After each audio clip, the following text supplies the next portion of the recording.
Hello, my name is Jeffrey Boakye, and this is my book, Musical Truth, A Musical History of Modern Black Britain in 28 Songs. I'm going to read a chapter called Ghost Town, which is about a song called Ghost Town by a band called The Specials from 1981. Can you imagine living in an actual ghost town? Stumbling through deserted streets, shivering at every wailing gust of wind, heart racing at every creak. Imagine the spooky old buildings and dusty, cracked windows, the abandoned shops and gloomy skies. And can you imagine what would have had to have happened for the place where you live to end up like that in real life? Some people don't have to imagine this. For them, it's just normality. Urban decay has been a backdrop for Black communities in the UK since Black people started to arrive in this country in large numbers. It's what tends to happen to immigrants arriving in a new country, gathering together in large cities where there's a better chance of finding work and housing, but finding that the work is low paid and the housing is run down. By 1981, this inner city environment had become pretty normal for most Black communities, and it came with problems. Unemployment had been on the increase since the mid-1960s. By 1980, 1.5 million people were out of work in the UK.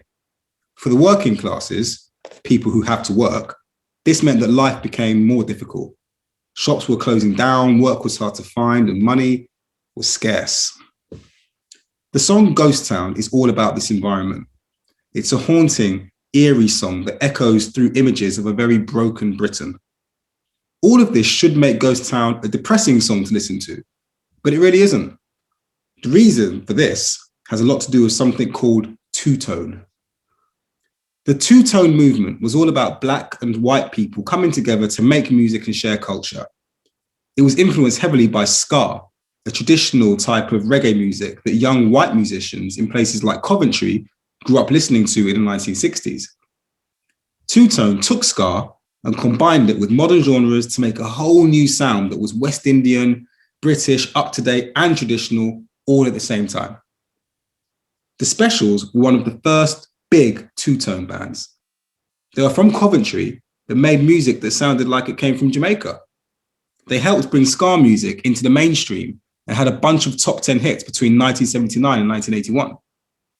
They had band members who were Black and band members who were white, and they were most popular during some really rough times for Britain. This was all really important in 1981.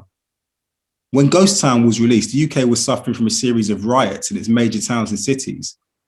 These riots were brought on by two problems. One, the economic difficulties I talked about earlier, and two, tensions between the police and minority communities, especially the Black community.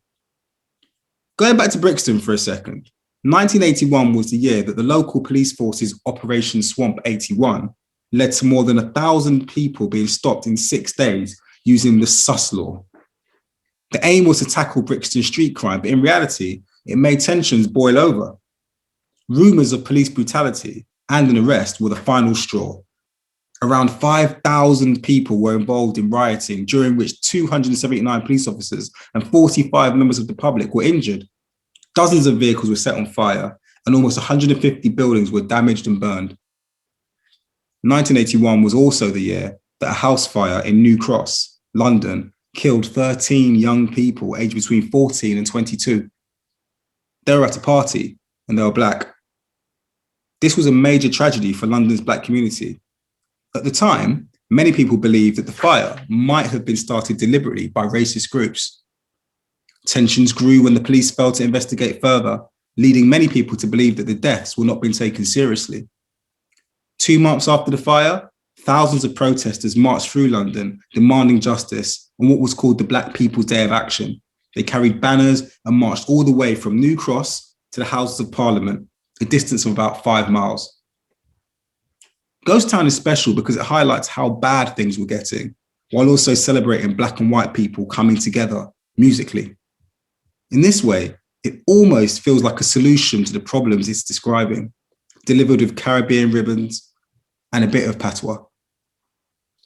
In 1981, Ghost Town spent 3 weeks at #1 in the pop charts, at the same time that riots were upsetting the country, proving that songs can be dark and moody, but still shine a light of hope. Musical Truth, the musical history of modern Black Britain. And I'm Jeffrey Boakye. Thanks for listening.